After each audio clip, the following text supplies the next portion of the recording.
Good evening to my co-hosts and to our audience. Good morning, good afternoon, or good night. Welcome back to our podcast, the Anarcho-Syndicalist Film Club. This week's film is Room 2015, selected by today's pimp, Sheldon. The date is November 21st, and we are now 18 weeks into this online experiment. Sheldon. Oh, nice short intro. Mm-hmm. Yeah, I told you. Yeah, thank you. I did feel a little guilty last week for not giving a proper intro. No. You had your chance. You're a human person from Mars. Went to school on Venus. We'll stick with that. Beat Bob Zorp. I'm from Mars. All right, let's get started. We'll start with binary opinions on the film. What does everyone think? It ekes by with a thumbs up for me. Okay. Thumbs up for me. Thumbs up for me. And thumbs up for me. Okay, so we all liked it to a degree. Okay. I want to establish and have it on record that I do not consider myself the contrarian of the group, although last week you were. may have been up late. I think Sheldon is the contrarian of the group.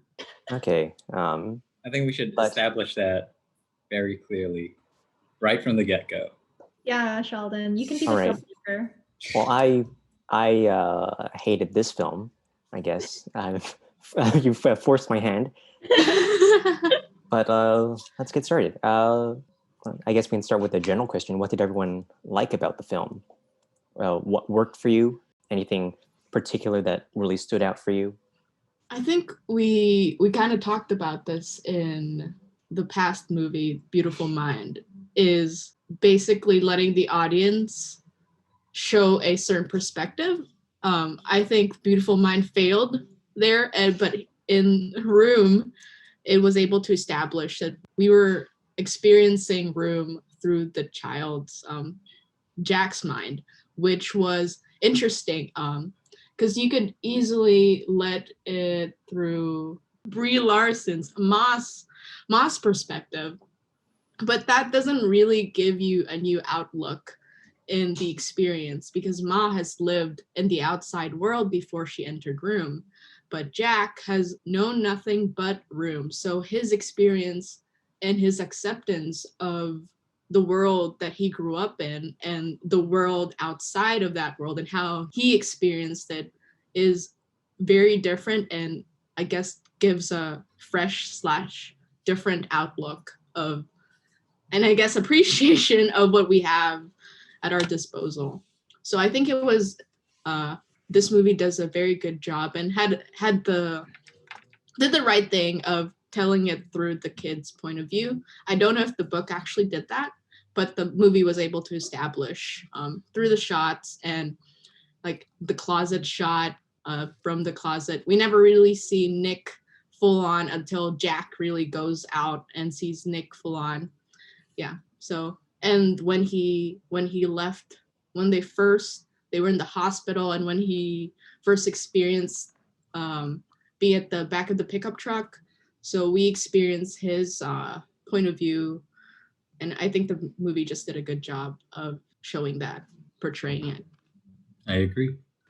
Yeah, I think it's powerful to have it from Jack's perspective, especially because at the very beginning, when Jack shows frustration, I was like, oh no, is this going to be that kind of movie? And am I just going to be wringing my hair out at this like mom who's incredibly depressed and like stuck in this situation? But it gives it charm, it gives it lightness in a very dark context.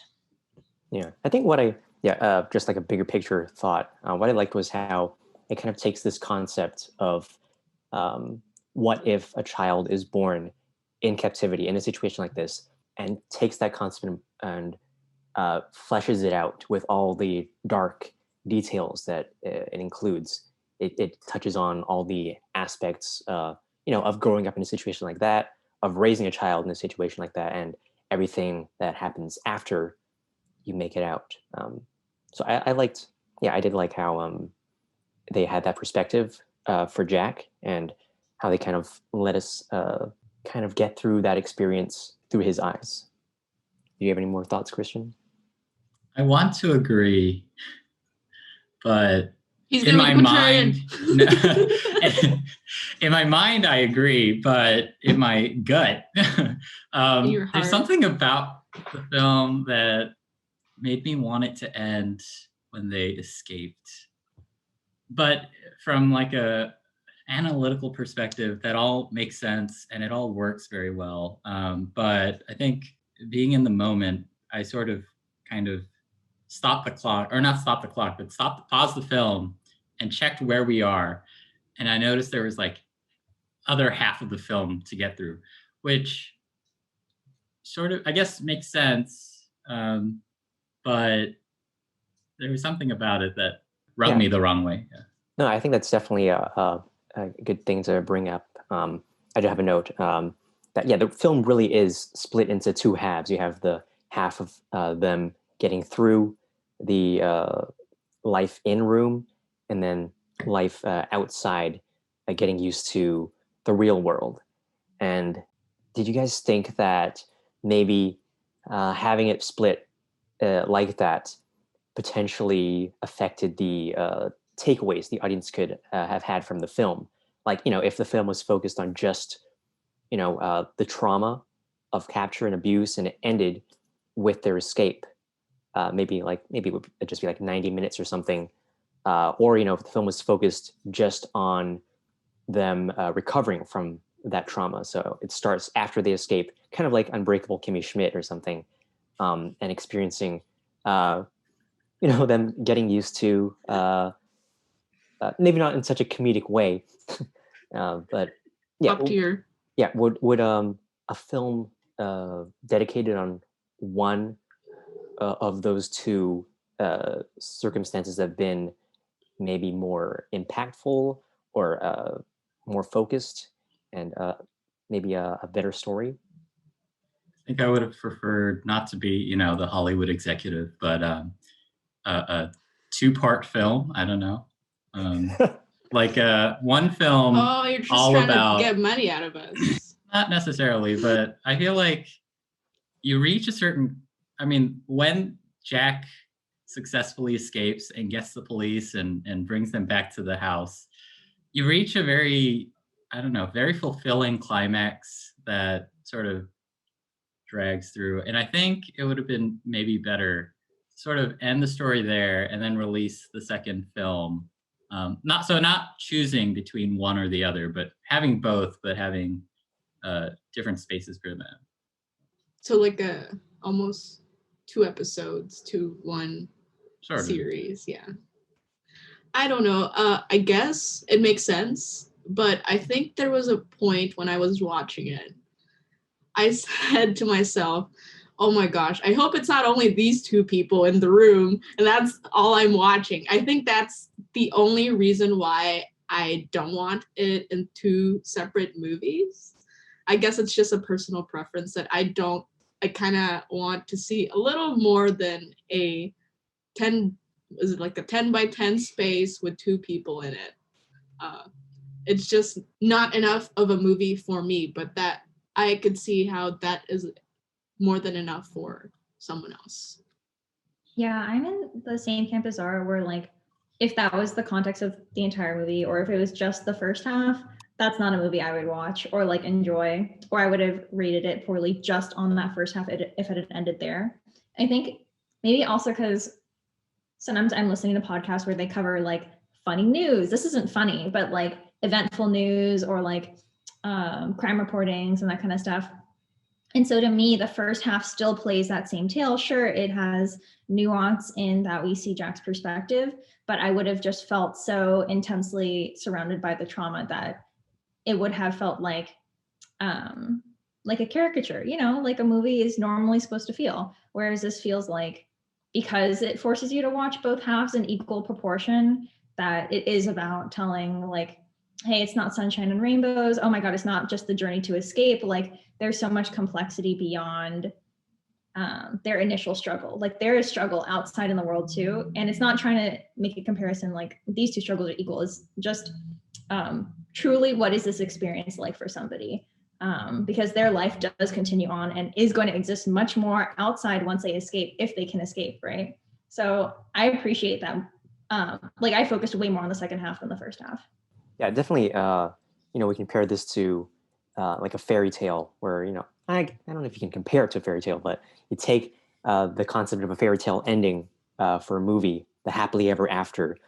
This film could have done the happily ever after they escaped, but it doesn't, because there is no happily ever after in real life. When something positive happens, there's always fallout. There's always life happens, and I think this definitely helped give the audience a nice view of both sides of the experience. And yeah, I thought it was pretty powerful. What do you guys think of how the story shifted after Ma's suicide attempt? Did the Jack storyline wrap up too quickly? Did everything, like after she was out of the picture, did they kind of go in a formulaic direction for Jack? How did that play out for you, and what were your thoughts on that? I would say that, like, given the context that he's 5 and that they do have that scene where the doctor says, "Thank God you took him out while he's still plastic," I was like, oh, okay. Like when he said that, I was like, that's what they're going to show. They're either going to show him becoming like adapting quickly or not adapting at all. So I was not surprised. I thought that like was in line. The moment she left the scene, I was like, he's gonna go on his own adventure now. I wonder if the attempted suicide was written.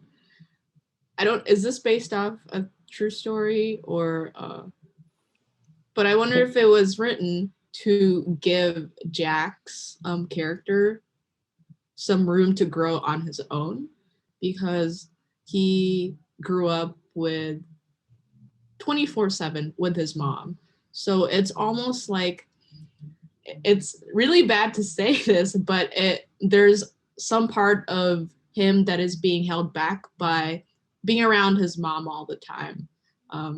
And, at some point you kind of have to separate yourself from your parents. You have to go to preschool, and you have to learn things on your own with some guidance. In this case, he didn't get it from his mom, but he got it from his grandparents. And it basically, this helped him develop, the skills and different things that you develop away from your parents, and also his relationship with his grandparents.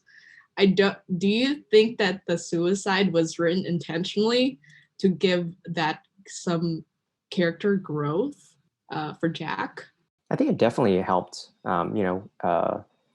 shift the focus and show us how Jack is able to adapt to his new situation.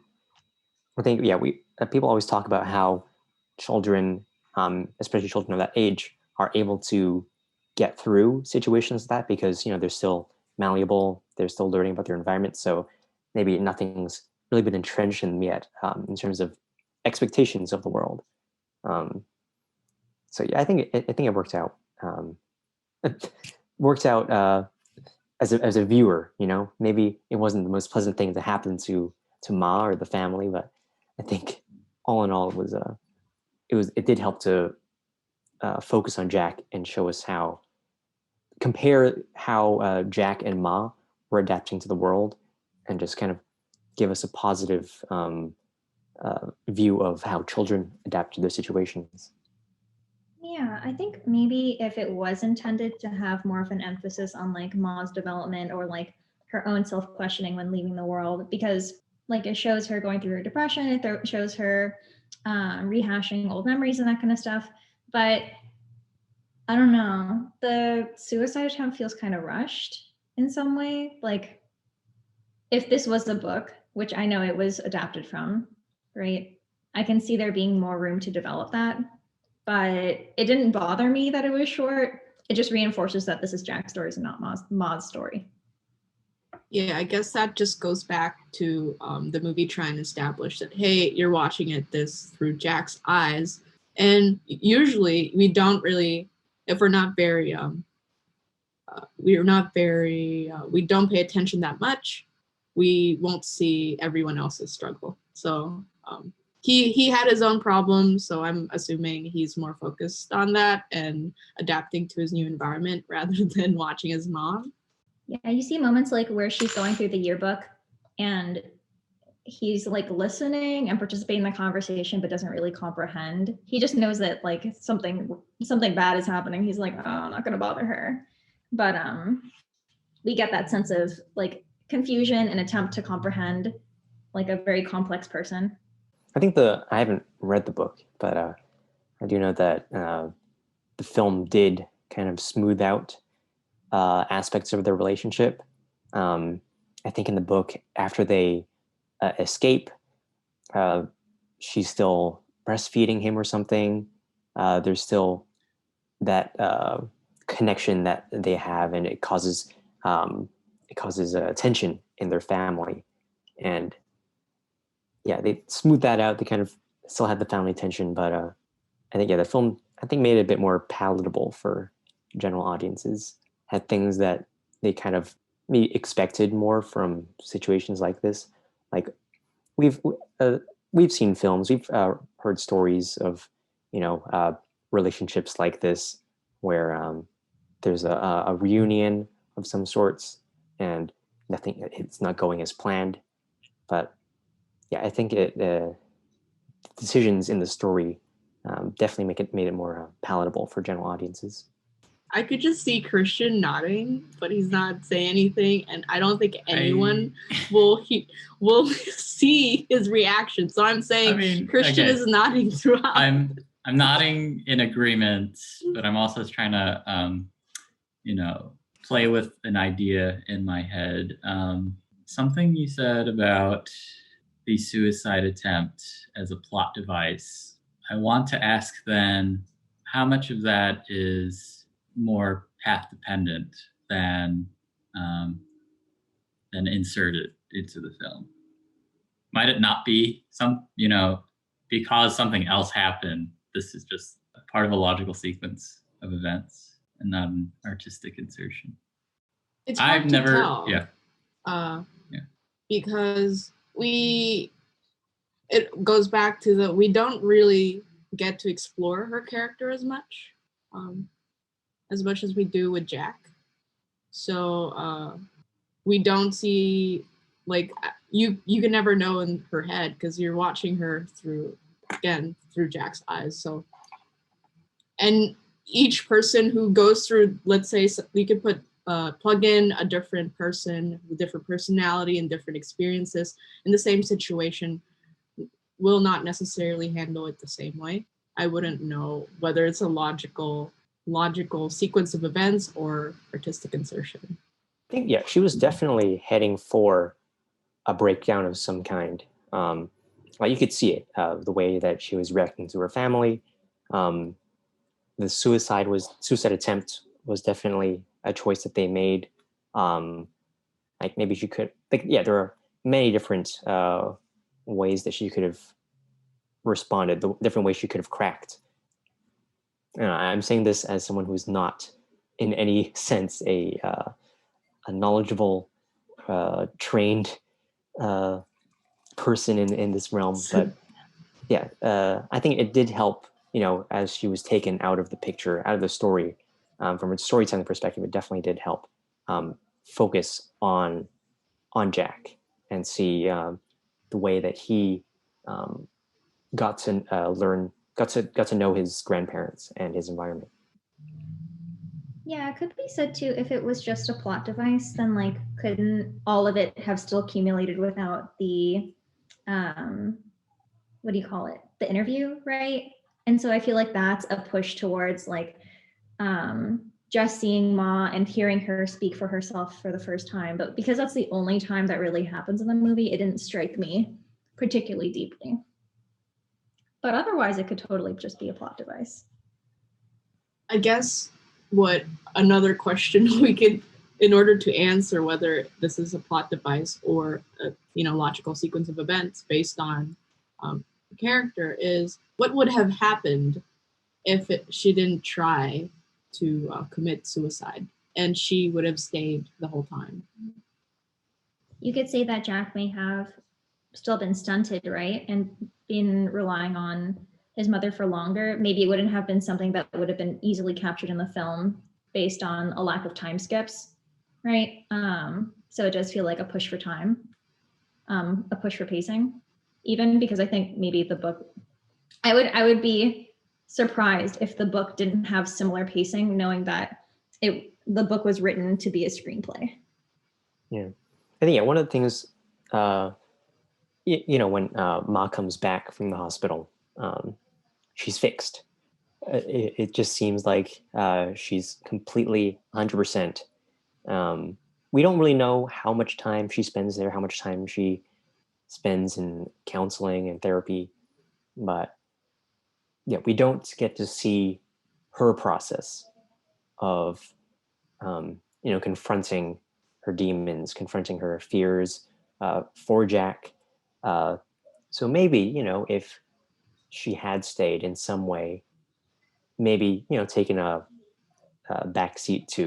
further backseat to Jack getting to know his grandparents, maybe we could have seen more of her progression. But yeah, then again, this film does focus a lot more on Jack and his perspective.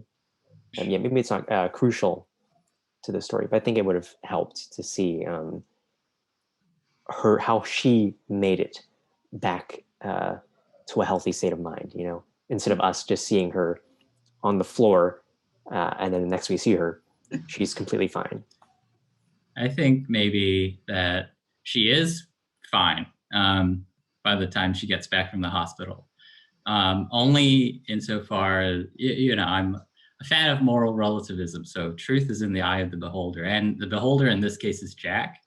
And when Ma is not, visually and definitely despondent, she comes back, and if we want to take sort of like a unreliable narrator sort of thing to it, then in Jack's mind, Ma comes back from the hospital and she is fine. Whether or not she's fine, to her center, to her core is, a different matter. But I think by the time she gets back, she's more able to deal with those demons, right? And so because maybe because Jack doesn't see that out of his mother, to his mind, she's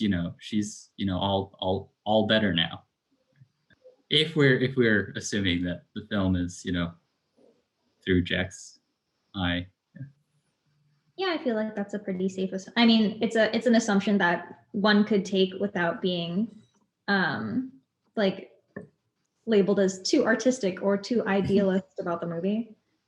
And if anything, I wonder if it had focused more on Ma, would I have looked at the movie and said, okay, I think you're doing a little too much, right? What's the point? First half is so Jack-centric, and now you're going to go and be like, let's talk about trauma in general. I would have had the exact flip before I was saying, right? Like the first half made me think story on the news, like crime story, woo, woo, woo, woo, woo, woo, like missing child. But the second half was more guided, more experiential. If it had faced everybody's trauma head on, maybe it would have felt like it's too much. It's kind of like a 60 minutes about everybody's life, trying to wrap it all up in a nice hour and say look, now we know everything about trauma. That I think that might have happened. I can see it clearly. When you listen to a podcast that wraps things up too nicely, NPR sometimes, that's how I think I would have felt about it. Hey, we don't want no beef with NPR here. I love NPR. We are not challenging. I know the podcast that I have beef with. We don't need any lawyers contacting us from NPR. Fledgling. Yeah, I guess it shows that this movie is very focused and not scattered. I feel like we've seen movies in the past that try to do so much in such little time. It's not only, I guess, a time constraint, but also, you can't try everything in one movie. Like Children of the Corn was trying to be Children of the Corn was trying to do anything. was trying to try all the horror movie coolness and the CGI. The Beautiful Mind is trying to fit all the, I guess, interesting things that they've found in Nash's life. So it's finally nice to have a focused movie, because I guess a movie is an experience. You don't have to show everyone's experience. You could focus on an experience that not everyone has experience. Experience counter 3. Yeah, no, that definitely makes sense. Maybe if this was a mini series or something. Yep. Some HBO limited series. HBO Max. 6 episodes. Definitely could have delved deeper into all the relationships. But yeah, no, it definitely, the film's focus, I think, did help the story flow, and yeah, definitely made sense. You brought up Children of the Corn, and I made a note.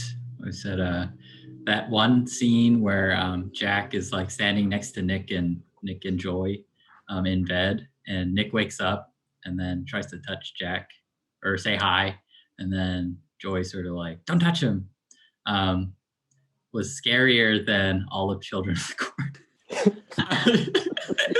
even that one scene where they were in a highway. No, this was much scarier. Okay. Yeah, I was like, whoa. Just a note. Yeah, with horror films, like sometimes you can tell when a jump scare is coming, so it's not as scary. Like I think, an argument can be made for a strong argument can be made for Christian's point. Finally. This is kind of tangential, but I feel like with jump scares too, sometimes it feels like a roller coaster. They have to plan it just right. Too many jump scares and people are just gonna like pee their pants and throw up. Or pass out. Yeah. Or all 3 at once. Movie theaters are gonna sue movie production companies. People are throwing up in our theaters more often than we want. There's also a law of diminishing returns happening true. there, right? So with each successive jump scare, each scare has to be that much scarier, or else it doesn't. Yeah, I guess just keep leveling up the jump scares. Yeah, more jumpy and more scary. Do you guys think that Ma, moving on to characters, do you think that Ma made the right choice to create a fictional world for Jack? Do you think that was it helped their situation, that she kind of made up this completely fake world for him? No. I want to bring in The Secret, right? You're familiar with that. But by establishing this world or creating this fake world for Jack, I feel like she sort of sets herself up for failure for the, any escape attempts she might create, because by setting up this world of permanence, it sort of like places them in that world. Whereas if Jack were to be fully cognizant of their context, it's sort of like she's planning to, get out, right? Because by letting Jack know the truth, she sort of brings him into the wider world. But by keeping the wider world away, she sort of sits there and sort of accepts this as her, fate for the rest of her life. That's my point of view. I think as a mother, not me, I'm not a mother, but as her... What? You're not? Surprise! Why'd I get you that bassinet at that baby shower? I only did it for the bassinets. But I think there are two sides to the coin. One is her as a mom, she wants him to at least be content and enjoy and have make the experience inside such a small place enjoyable, and that he doesn't experience what she was experiencing when she was in the room. I think it was a motherly sacrifice that she knew she wanted to escape eventually, and that she'd have to tell him eventually that I've been telling you lies, and I've just been trying to make your experience in this little place more enjoyable. So it was I guess a sacrifice. I don't know. Not sure about that. But as you can see, when he went back, he didn't have any animosity or ill feelings about the place. It just felt smaller to him when he got back.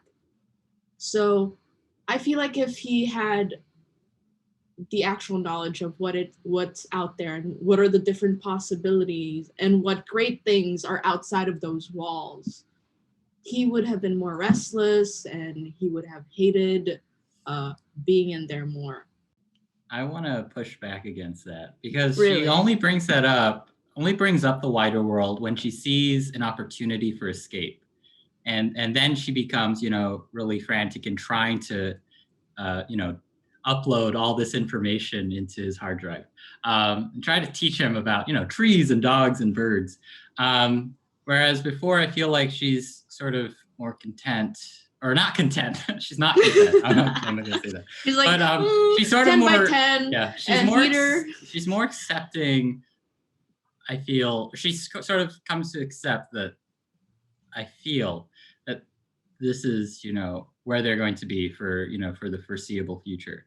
And I to your point about Jax noticing that it's smaller, I don't think that's a product of his, just knowing that the world is larger. I think that's more a product of him seeing, firsthand that the world is larger, and that experience more than, Ma's telling him that the world is so much wider than this room, brings that shift in perspective for Jack at the end.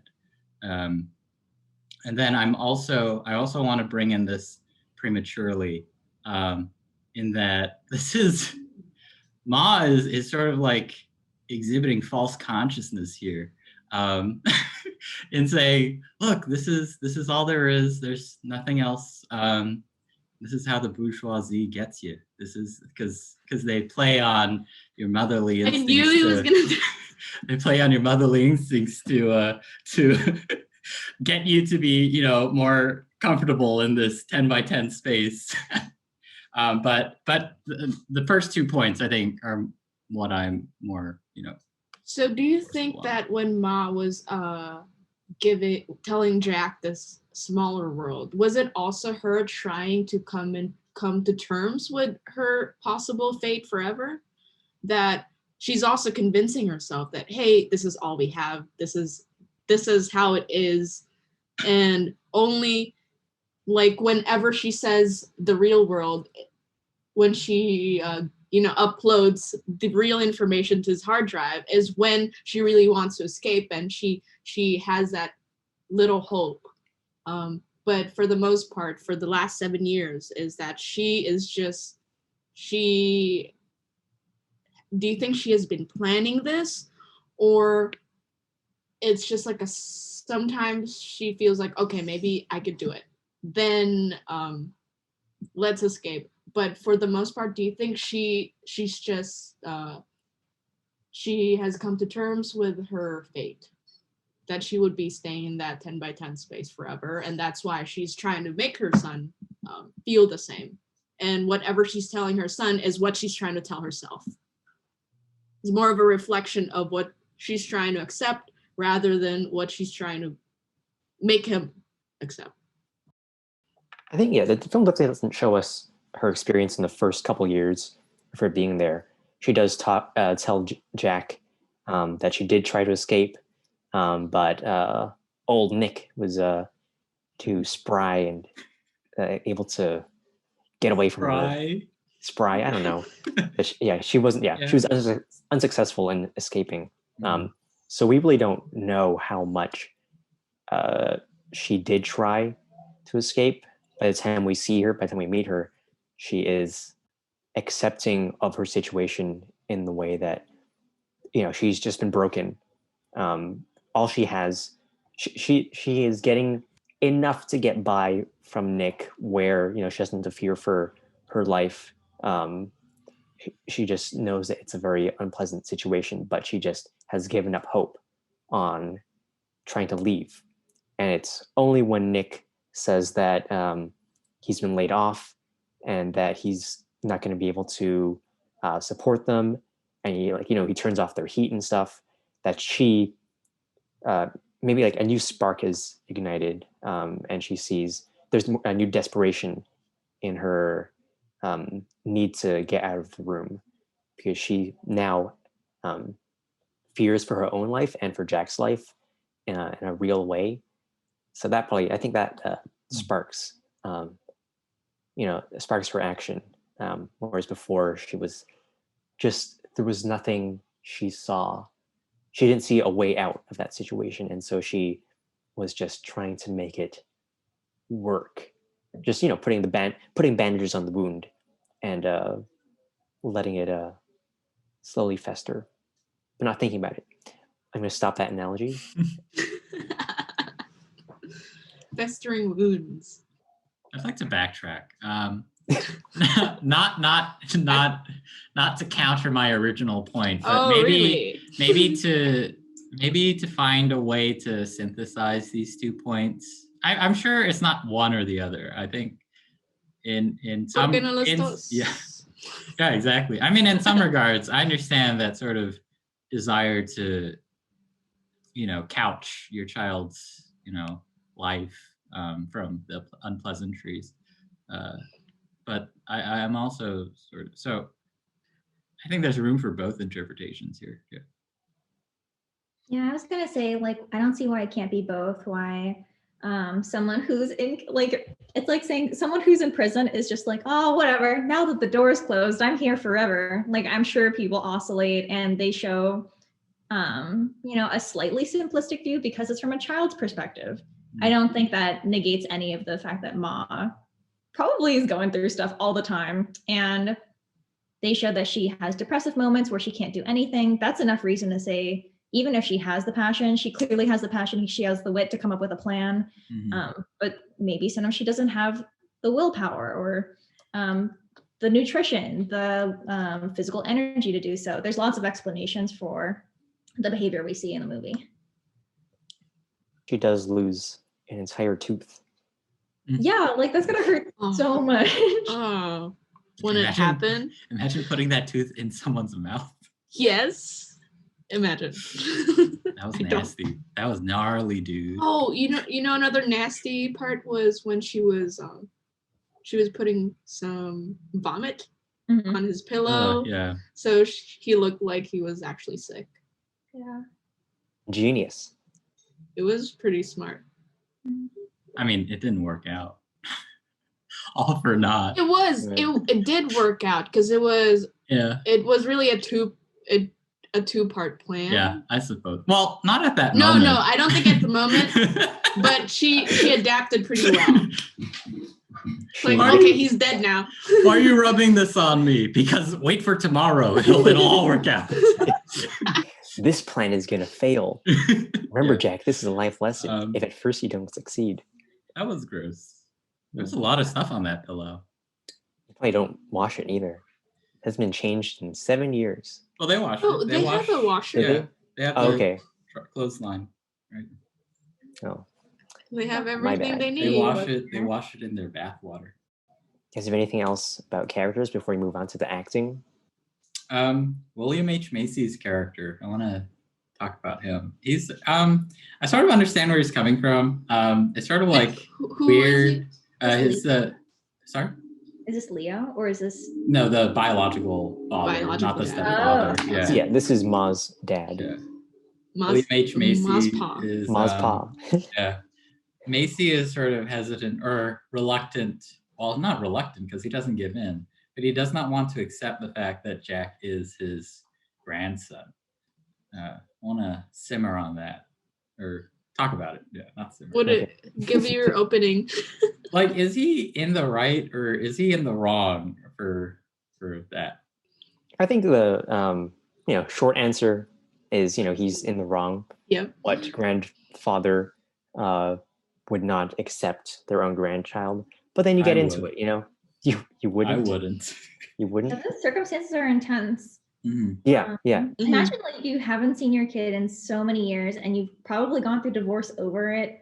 And then you're like, not only was my daughter like raped, but she also has this child who I'm gonna have to stare at the dinner table. Like that's a lot to handle, especially if he didn't live in the place anymore and he's like returning to the city where he doesn't live. Like there's so many instances of like him probably going through a lot too. And yeah, we don't Only really his know. reaction within like 24 hours, right? Yeah, we don't really know anything about his own personal views. I can see where he's coming from. Obviously, it's a lot to take in all at once. But I think he should have sat down and thought what his daughter experienced. She was the one who was raped by her captor. She was the one who had to deal with giving birth to some, like, I bet at first she was like, I don't want this child. I'm a child myself. And this is the biologically related to the person who has hurt me the most. So I think there was just a lack of empathy at that moment that a father should have had for, a child who just went through trauma. He could, like, I see where he's coming from, but he could have definitely given a better response, like the grandma. Yeah, what I feel like from that moment too is that that scene is about a human moment. It's not about a thematic moment for the movie. It could have been thematic in saying like, oh, look at how their relationship, Ma and Jack, is like perverse or peculiar, and contrast that to the wholesomeness in which Jack sees Ma. Like that could have been one avenue, right? But because it's about his initial reaction and we don't see him return, it really feels just like a human moment captured on film. And that's the only reason I'm not as mad at the dad. If we had more context, I would probably, and he continued to act this way, I'd probably call him a dingus. Yeah, it just shows that not everyone's perfect, or at least could handle things well at the first take, which makes a good, I guess, like a good reflection of life rather than, we're so happy, you're back, and you have a child, we accept it no matter what. Yeah, it definitely added to the non-happily ever after ending. Definitely added that intricacy in regards to the story, adding that level of tension within the family, of Ma's shock at returning to the world she thought that she once knew, and of the parents too, the shock of finding a daughter they thought was gone forever.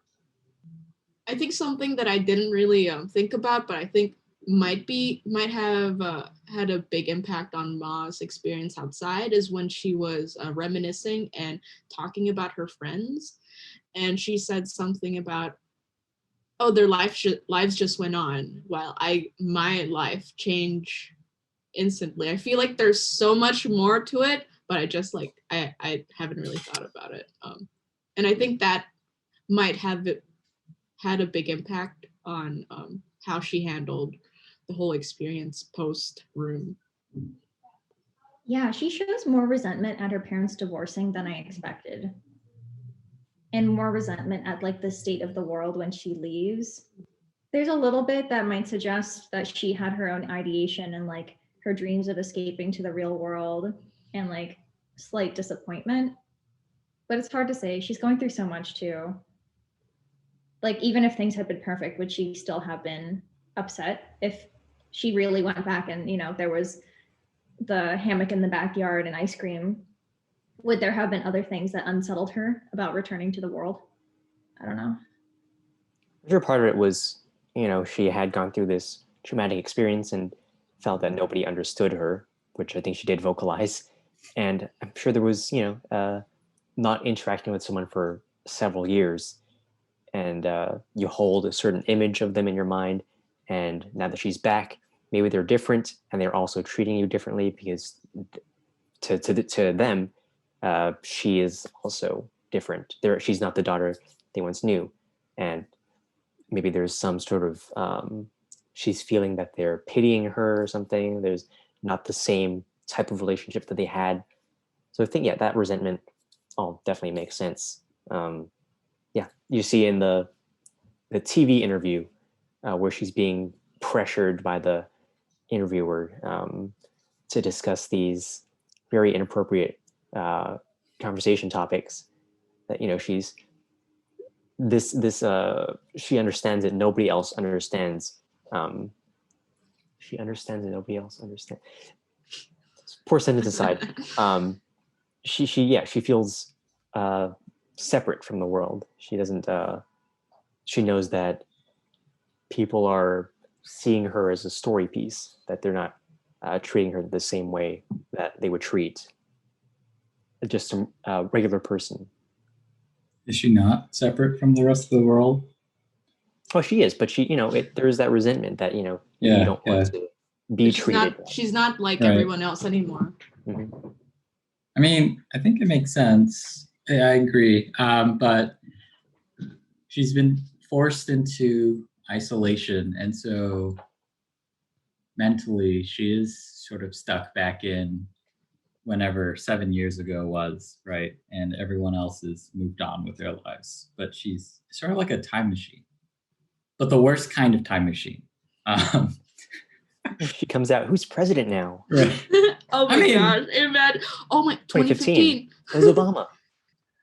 Was it? Yeah. It was, yeah. It was. But when she got stuck, is it probably set Obama. in 2015? Well, the book would have been written earlier. But glad she didn't leave 2016. Yeah. Actually, maybe 2017. So good. Yeah. Is that enough simmering on we just William simmered. H. Macy? Well, I moved away from William H. We did. Macy towards the end, but yeah, that's good. That's Did good. you simmer? I'm satisfied. Satisfactory simmer. Yeah, exactly. Satisfactory satisfaction. Satisfaction. Okay. Keeping all that in. Satisfactory satisfaction. Yeah, keep it in. Keep it in. Is there anything else I wanted to talk about? You want to talk about the acting in the movie? How do you guys think, I know Christian is not a fan of child actors. Oh my God. I'm on the same boat. So I don't like child actors, but in this instance, the child actor was portraying an actual child. So in that respect, he did very well. He did very well in that I found his character not incredibly, but very annoying. So he did a very good job acting. A convincing child. Yes. He was a convincing child, child who really played being a child well. Mm-hmm. Nice. That's not easy to do. So I want to give him props for that. But I mean, yeah. He is in every movie as a child, so it's his art. He's certainly not going to be playing an adult. No, not for a couple years. Not anytime soon. Ever. Even when he's 43, he'll be playing child roles. Oh, Right. no. Mom, how's it going? Hopefully he does it as well as he does now. You heard it here, folks. But other than what's his name, Jacob? Jacob Tremblay. Yeah. Tremblay, I think it's. Yeah. Tremblay. Other than him, I really appreciated Bree's or Lee's. Nobody understands. Brie Larson's acting, and then the rest. I think the support sort of didn't follow through. I really liked Brie Larson's acting in this, especially because she's acting for the most part, or like acting off, and I don't want to say immature actor, but a child actor for a full half of the film. I thought that was quite impressive, which is not something new that nobody's ever said. But I just want to reiterate. I think I appreciate the non-perfectness of, she, at moments of the film, she looked, she didn't look perfect, unlike again, the beautiful mind, Jennifer Connelly, looked too perfect to be a housewife and a full-time working mom who's taking care of her child and her husband. Brie looked like she was stuck there for the last 7 years, and her physical condition, her emotions, really embodied someone who endured 7 bad years. So I appreciated the not, polished and perfect person which should be the baseline, but because of the last movie that we had, it's a nice different take. I think in preparation for the film, she limited her sunlight hours and really changed her diet for the film. Damn. The tooth that she pulls out, that's her real tooth. They actually oh my god. Okay, that's a little... Sheldon, don't play with our emotions like that. But yeah, no, she definitely, I think, did a fantastic job. I've only seen her in Captain Marvel. Captain Marvel and Community. United God. States. Two winning pieces of media to really capture Brie Larson's brilliant energy. Yeah, but I mean, this is definitely different from those other pieces, and I think it really showcased her abilities as an actor. Needed preparation. Like in Captain Marvel, she needed a different kind of preparation for this. She kind of had to make herself, the less version of her. While Captain Marvel, she needed to be like a superhero. So I guess that shows some good attributes of an actor who really tries to be best in their role. I don't know how I feel about that What? preparation thing. It feels... No, I mean, good for Brie Larson, but if it was her decision, good for her. But if it was sort of imposed on her by the studio, don't do this and don't do that, and you'll be, or by an agent or something, it seems sort of. I feel icky when I consume films. I don't think that's true for all actors. Some people take it too much, like what's his name, Leonardo DiCaprio. And Christian Bale, Adrian Brody in The Pianist. So I don't know. I feel guilty consuming those types of films because... That is true. Because people then sort of oh, wow, look at all his dedication to the role. That sort of just reifies the idea that this is what actors should be doing to give good performances, which I don't think is entirely necessary. It depends on the actor. We see other actors that probably didn't have the same type of physical and emotionally tolling preparations, but still delivered great performances. So hopefully it's a personal preferences that they're willing to sacrifice if that's their method. If you're an actor who is totally gifted and could, perform at the same level without all of that preparation, then cool. I think definitely there could be an argument made that we don't want to be making people think that the only way you're ever going to win an award, the only way you're ever going to be recognized as an actor is to completely starve yourself, disfigure yourself for the art. But I don't think you can deny that this kind of dedication does help actors get into roles, and it does help to win awards such as the San Diego Film Critics Society Award for Best Actress. Yeah, hopefully the physical requirements don't force them to do it, especially with CGI. We have realistic animals now. We had a whole movie of Lion King with animals. So realistic. The Jungle Book. But I think we could apply the same things to humans in case, they need to look less perfect or bigger or thinner. So hopefully those physical requirements are not necessary. Let's tell SAG, is that the... the Actors Guild / Mhm. union. SAG-AFTRA. All right. We'll start a letter writing campaign. Yeah. Make sure Brie Larson does not hurt herself the next time she works on a movie. I did have a bigger question to ask the group if we're ready to move on from. Yes, I love big questions. Sorry, big question. And I cannot lie. Okay. Them other brothers can't deny. Can we mute him? I can. I am the Zoom master. Oh boy. But proceed.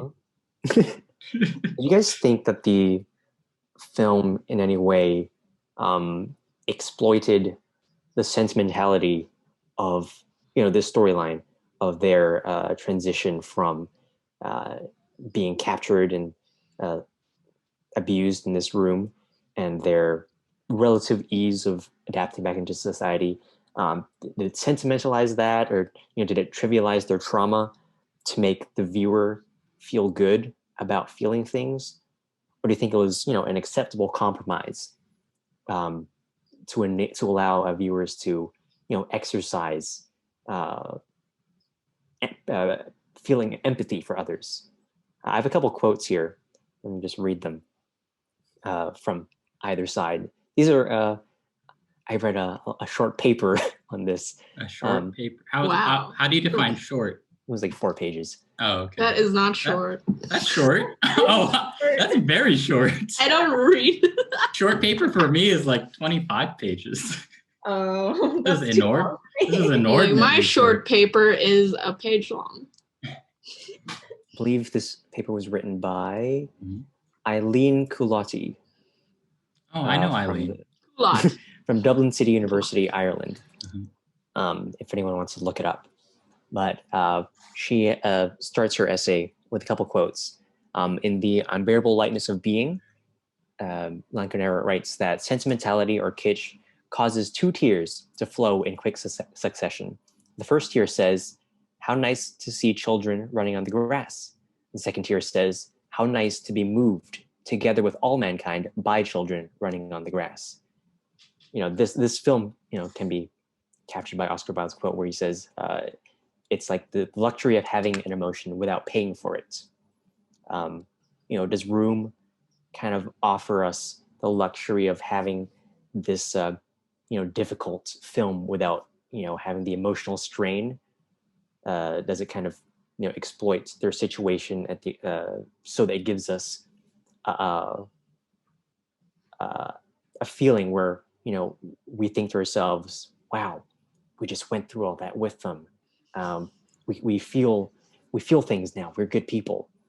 Or is the film a positive experience? Is it a positive good in that it allows it promotes the the emotional sensitivity that we all need to empathize with others in regular life?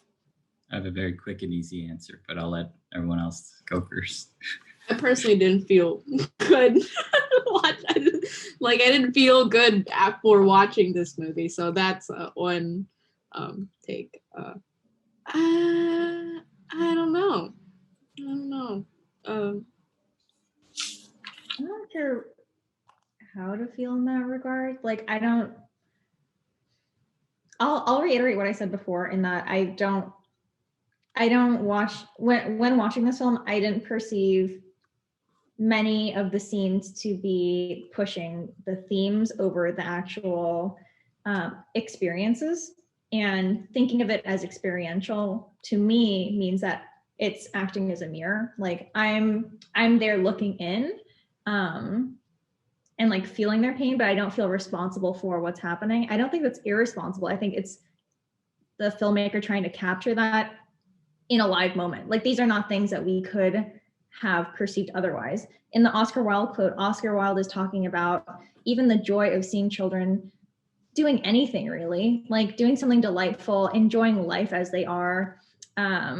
Whereas in this situation, it's not the common day experience of children. So I don't feel as exploitative about it. ironically, even though this situation is so much worse, because there is no other way, but there are fewer ways to have perceived this experience so richly than in film or say in text.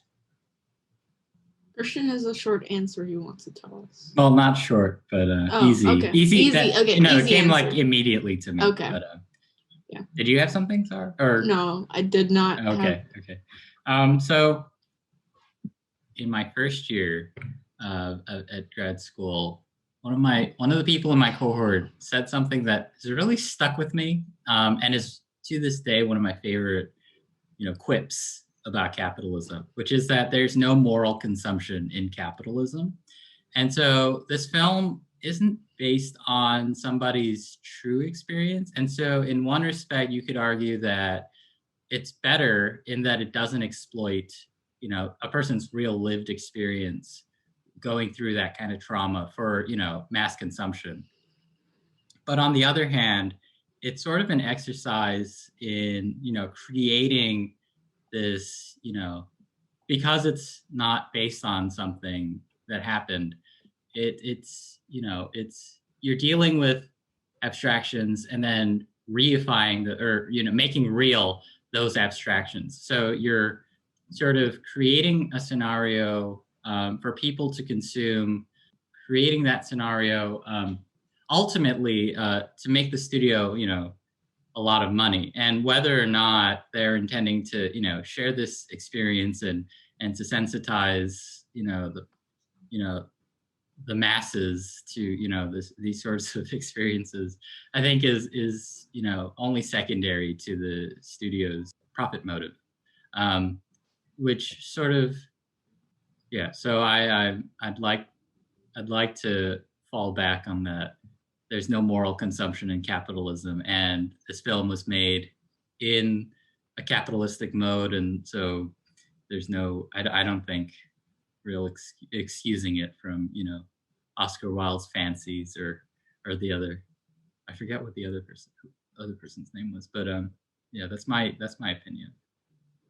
Do you think that any sort of creative thought or selection by the filmmakers, like especially considering this is an independent film made outside of the large studio system, you think that that's any decision by them is negated by the capitalist system we live in? I mean, whether it's produced by an independent studio or a big five studio, it's still made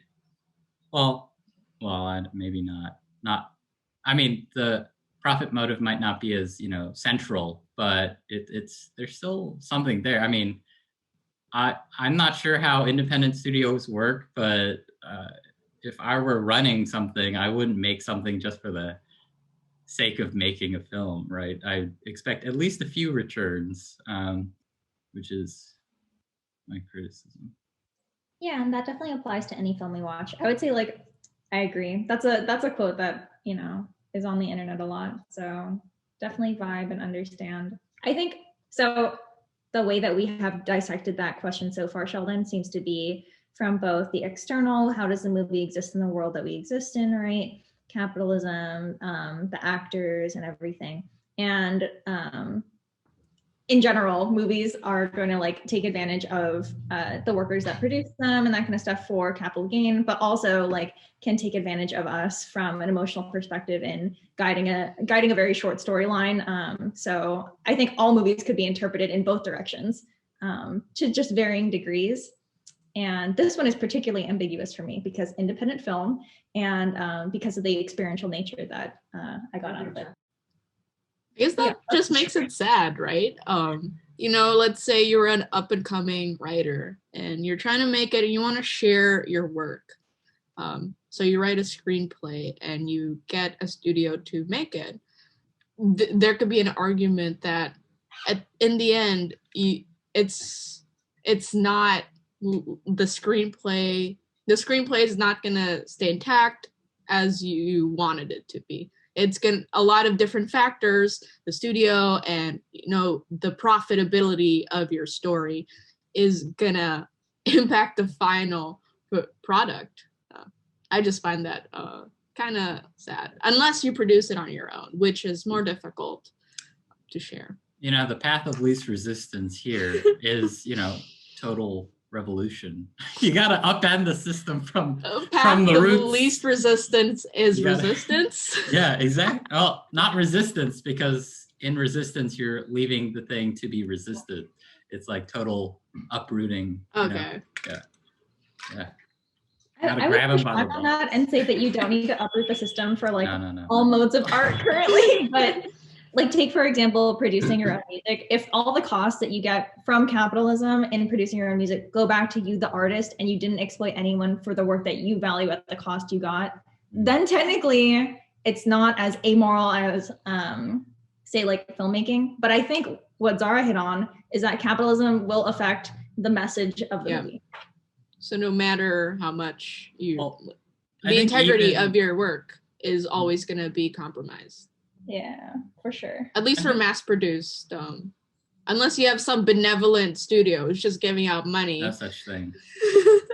Well, I think even if you're producing some music on your own, that doesn't exclude you from the system writ large. I think season 4 of The Good Place, or season 3, I think got into this, where nobody gets into The Good Place because the whole goddamn thing is so complicated. And we're gonna have to censor that. If you're not getting organic apples locally, but even your points is exactly. But so that's the whole thing, is that capitalism affects every single. It's a very imperial sort of system in that it kind of consumes everything. So there's no real way for you to exist, I think, in my own opinion, for you to exist in the world system without, partaking, at least in one way or another, with that system.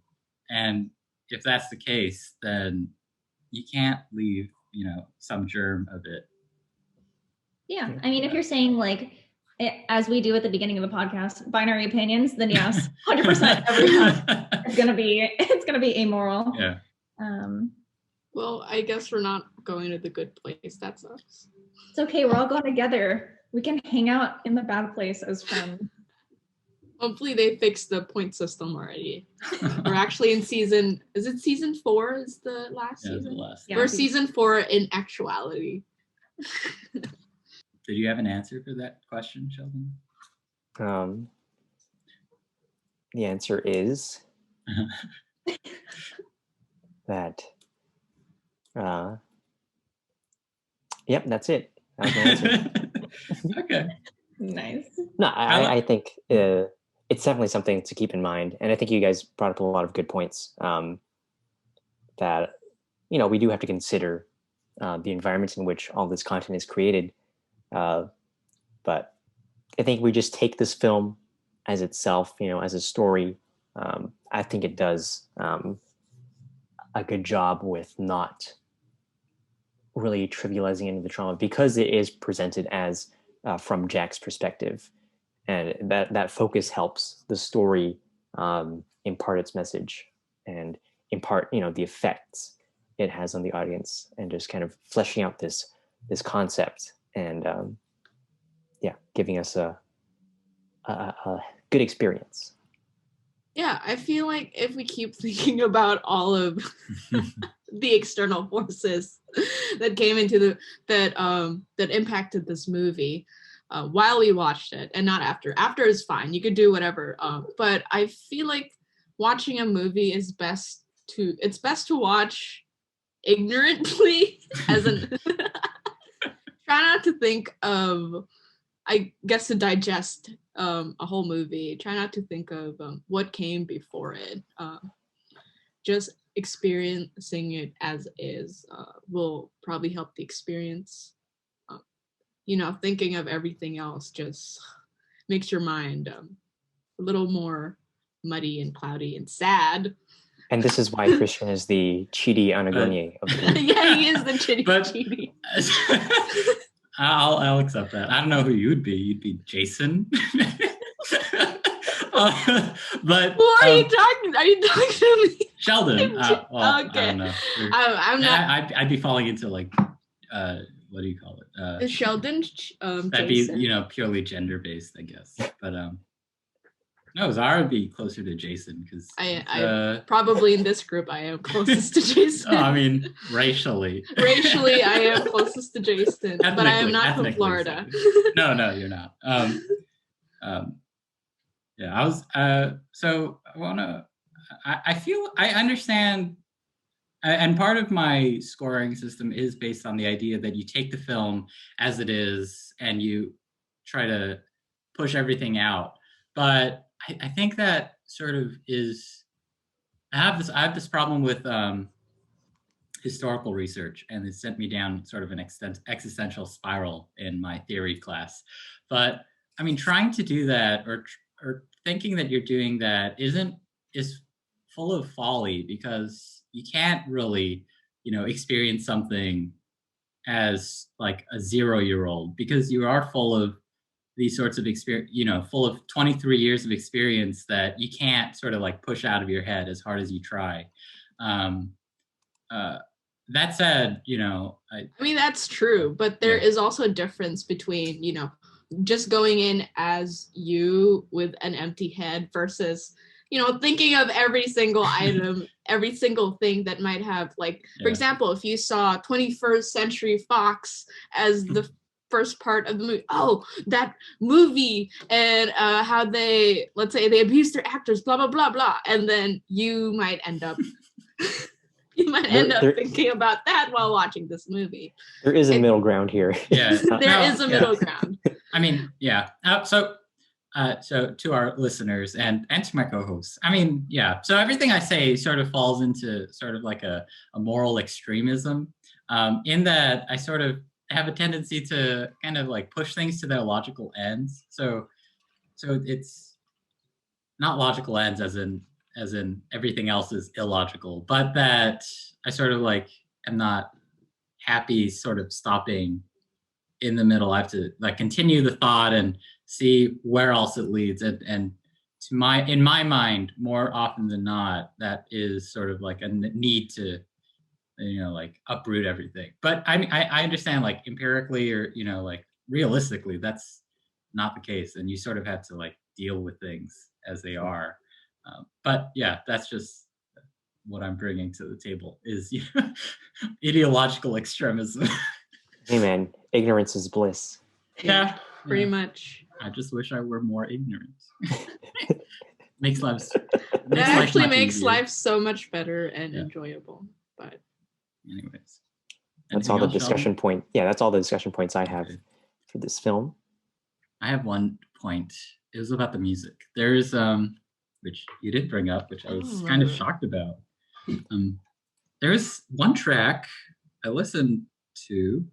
Are you gonna get us copyright strike? No, I'm not gonna play it. But it's Stacey Benton, which is the music for The Interview and After Metal, and they sound the same. And my point is that a lot of this music was, just very uninteresting. I was not having it, and that's exactly why I didn't bring it up. Okay, yeah. I just there was no point of conversation. Yeah, it was just very standard. It didn't really push any boundaries. I think it worked well for what was needed, but beyond that, I didn't have much to say about it.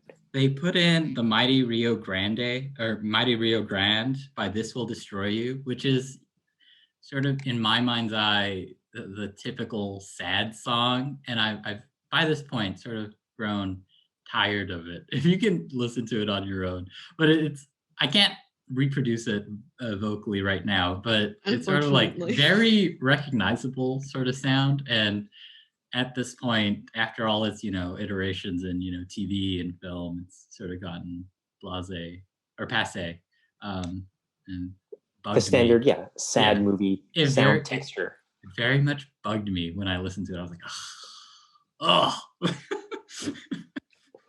That bad. Okay. Yeah, it was bad. I did not enjoy it. No, I didn't have as strong a reaction as I did with last week's James Horner score. And I want to make this clear that my reactions were all my own and not, an attempt to get back at Sheldon for not liking my movie pick. Now I'm kind of that was suspicious because you brought that up. No. I mean, I'm a very transparent person. No opacity, and I know what opacity means. Unlike Rudy Giuliani, but I was thinking about this, and I was like, are my concerns with the film, genuine, or are they sort of like, influenced by Sheldon's concerns last week? For you to have that concern, it might say that you do. Maybe. I'm sure there's again, to my earlier point, I'm sure there's some influence there, but I feel like the concerns were genuine. I think the difference between this soundtrack and last week's soundtracks is last week was forcing you to think a certain way. It was very manipulative. But this week is just kind of like, okay, yeah, it makes sense to put that sound there. Okay, cool. It's not groundbreaking or unfortunately, we haven't had a lot of movies that we were like, wow, that soundtrack was again, The Wicker Man. That soundtrack of the club just elevated the film to a different level. Yes. 21st century soundtracks, I think, generally have kind of steered away from the old romantic style, of lush, motivic scoring, and it's a lot more about textures and feelings these days than it is about, really passionately scoring a certain moment and eliciting some sort of strong reaction. So I think definitely the music worked in how it was just another layer to our experience, but wasn't particularly noteworthy. I have almost no comments about music. It's something I don't notice very often, so I'm learning a lot just by listening. I typically don't either, but the group has forced me into that sort of mode. Sheldon's part has forced me into that mode, so that I have something to talk about. Because you know how I love hearing my own voice. Yeah. No, I do enjoy thinking about film music. It's one of my favorite parts of film. Yeah. So I may bring it up more often than. Please do. I feel like I should respect it more. I think that's fine. We all sort of bring our own thing to the table. Ew. All right. Do I want to move on to scores, or do we have something else to talk about? Okay. Writing it down. Let's take scores. Let's get out the calculator. Sheldon, your score. Gave it a 9. Whoa! Whoa! You notice that the rest of us don't read. I already wrote mine, so I'm not gonna. I already wrote mine too. The integrity of my actual opinion shall not be compromised by Sheldon. Yingli. I am influenced by Sheldon. Sadly, I wish I wasn't. But sadly, 7.75. Okay. It's my integrity as a designer, but it's true. Sometimes you have to embrace when people say something worth listening to. I mean, if you're going to be influenced by somebody, Sheldon is better than I think 90% of the people who run for office any place. Oh, very generous. Are you saying 85, Sheldon should 85. Let's go 85. Is Sheldon running for office? Is that what we're hearing? He can run for office in Canada. Oh, he's going for Rob Ford's job, right? We've established that in the chat. No, Doug Ford. Doug Ford, sorry. Passed away the dead one? Ago. Yeah. The dead one. Yeah. That is correct. That is Zara. 7.5. I wrote it. Can you see? Ooh. Nice. What is Mr. Christian's rating? I'm not sure if I did this correctly. Math? Do you need an abacus? Simple arithmetic. I'm not a math person. All right. I gave it a 7.16, which pushes it up to 7.25 or 7.25. So we have a 31.5. Does that make me the contrarian again? 7.875. Which I don't know. Is that rounding up or down? I think that is rounding. It's in the middle, right? Yeah. So it's an 8 instead of 7 3/4, right? Yeah. 8. Wow. Good job, Sheldon. Wow. Yes. Another 8. Princess Two Mononoke solid was 8. strikes, yeah. Damn. Oh, So you can wow. thank me later. Wow. Wow. What film was this? Room. So Room was, in the last 4 weeks, our new favorite film. Wow. Wow. And still our least favorite film of the last 4 weeks. Can you guess? Children of the Corn. Children of the Corn. Oh. And that just about wraps up this meeting of the Anarcho-Syndicalist Film Club. There's a lot more to discuss, so offer your comments using the hashtag ASFC on Facebook, Twitter, or your favorite social media platform. Be sure to join us next week as we discuss Tinker Tailor Soldier Spy 2011. Catch you on the flippity flip. That's all. I need to come up with